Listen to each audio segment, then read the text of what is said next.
Some may remember a couple of years ago we purchased this farmhouse here from one of my wife's relatives. We actually got it for a bargain. It was 250,000 baht, which I think you'll agree for the plot that it's on, which goes all the way to this jackfruit tree here to the other side of the house here. The plot is a nice little plot. It's a perfect little plot, and we had planned on actually renovating this building, but the more we looked into it, the more we realized that this building is just not structurally sound enough to realistically renovate. In fact, we need to knock the whole thing down, and if we are going to build again, we need to start from scratch. So for this reason, it has just kind of sat and it is degraded over time. It's been weathered, it's not been lived in. There are trees and plants growing in it and through it. Now, those that have been watching this series know that we've been building a gate at the front of our house, and for the doors themselves we wanted wood, real wood, and we went to shop for some at Global House, and it just seemed like overly expensive. So Damo decided, she said, I'll talk to my mum and see if we can get some wood. After talking with her mum pointed out the obvious thing that neither of us had thought of, is that this house is full of wood. Some of the wood in this house is over 100 years old. It has stood the test of time and not had termites get into it. It is good solid wood, particularly that of the inside floorboards, which we decided to start taking out and use for our gate that we're building at the front of the house.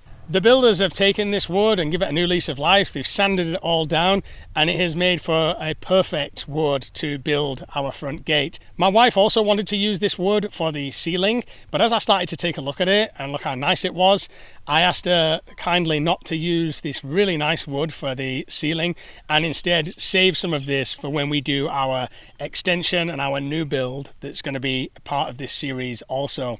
Instead, for under the ceiling, we're going to be using some of these more weathered side panels that they're not as nice as the floorboards that we've taken out, but equally it's only for a ceiling and we don't actually need these. It is part of the slow demolition of the farmhouse.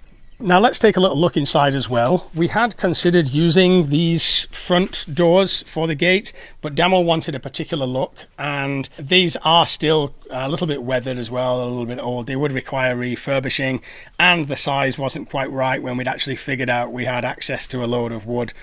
Now the wood has been removed from the inside floor here, as you can see.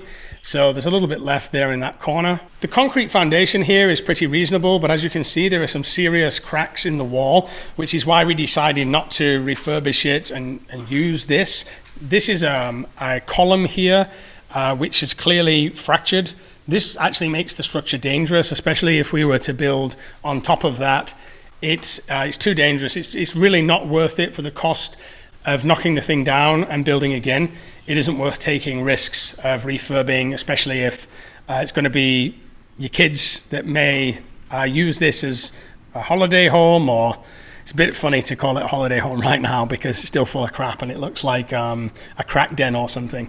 But in the future they may have it as a base. So just before we continue, I would like to mention our partners on today's video, Pacific Prime. One thing I've noticed living out here in Thailand for so long is that health insurance becomes more important, especially as you get older and you have a family to take care of and protect in the case of emergencies or health scares. Not only can it get very overwhelming trying to adapt to a different country's healthcare system all by yourself, but I've seen many cases in which it can get very expensive also. If at any point during your time here in Thailand or anywhere else you become seriously ill or you need emergency treatment, you never really know what the bill is going to be until after you've been treated.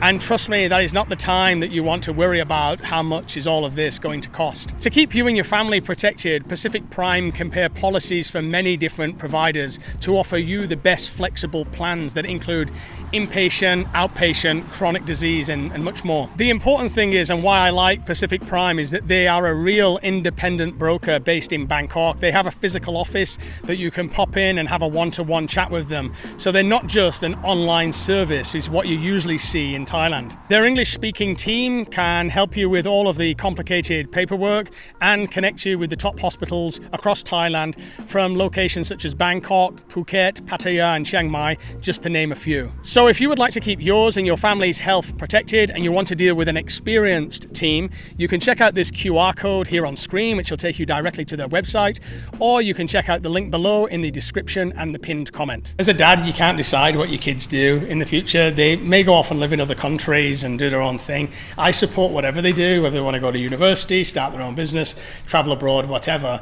You can't control it, but in my mind, my kind of mini dream was that they would build like a little villa here, 2-bedroom villa, and have a business that runs out of this place, a little bit like me and Damo do. And that allows them then to fund their lifestyle of travel and freedom. One can work the business while the other travels and vice versa.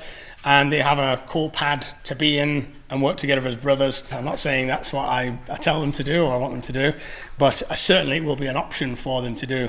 Since the last time I was actually here, this has grown straight through the floor.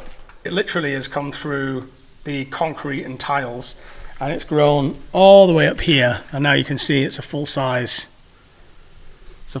tree up there. This obviously was the toilet and shower, and there was still a basin here which has recently collapsed. One disturbing find that I came across was the skeleton of what seems to be a cat that must have come up here and slowly died and left its remains there. Nobody knew because we haven't actually been in this place for such a long time. It's not something we really check on. Although I have noticed that a small road has been made through the property and we have decided now to fence it off. We'll start building a fence around it and just make sure we don't end up with a public road here, because when people start to do things, on a normal day-to-day basis, and that happens for a length of time, you never know if a public access road might end up coming straight through my son's land. And then you have to argue the point that this road was never there. We don't want it to get to that. So we're going to be fencing the place off. We have had some neighbours ask, can they take some of the panels off the roof?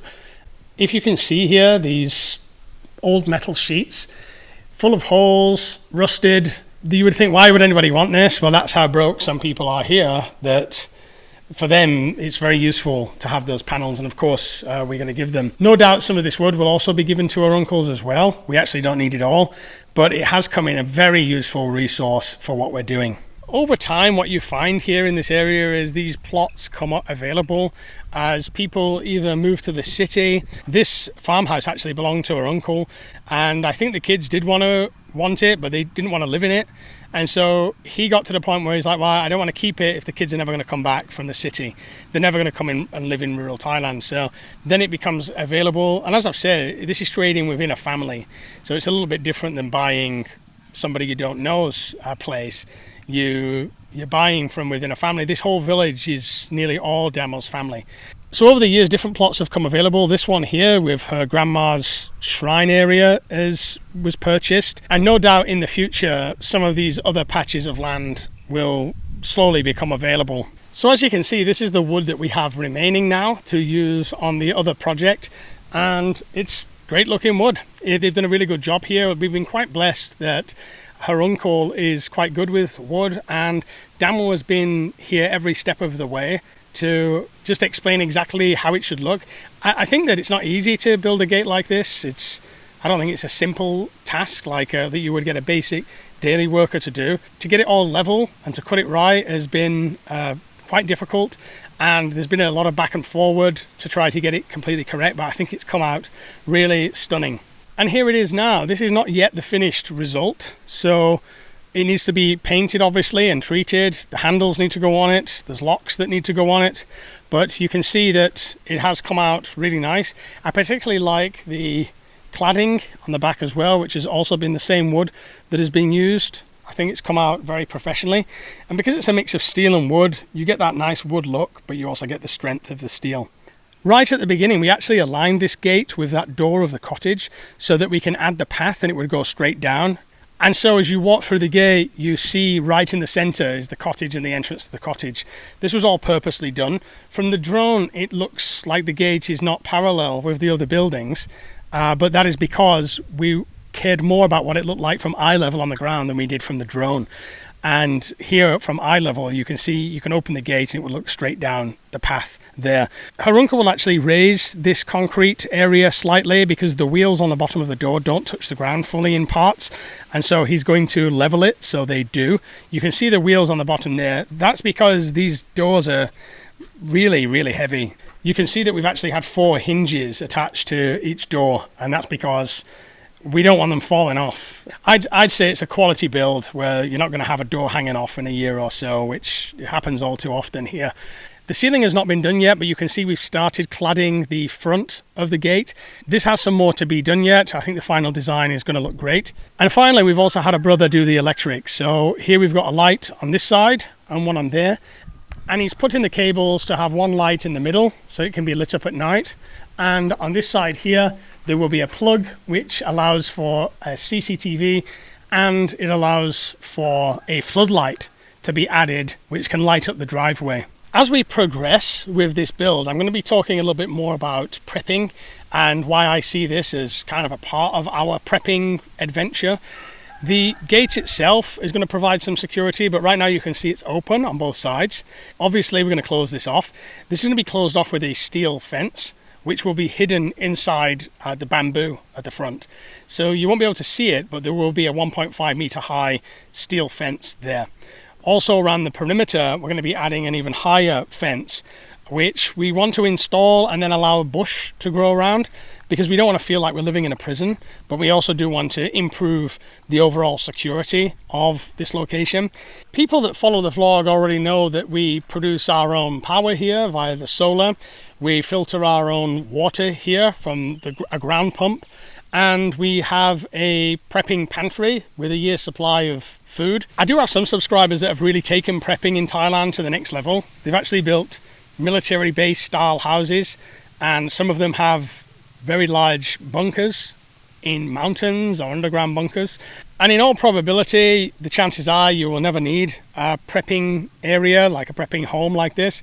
However, I just think it is fun to do. Why not enhance the security for yourself and your family? Even if it's not an end of the world scenario, to improve your family's security, if you can, I think is a worthwhile endeavor. As you can see, we have this fence now. You can see through the fence. It's not very secure. It can be entered quite easily, and this is what we're going to address. Thanks to everybody for continuing coming along on this journey. It's a fun one. I feel like we're getting to the point of completion. I think I've been saying that for quite a few years now as well. Thanks for checking in, and I hope you're all well.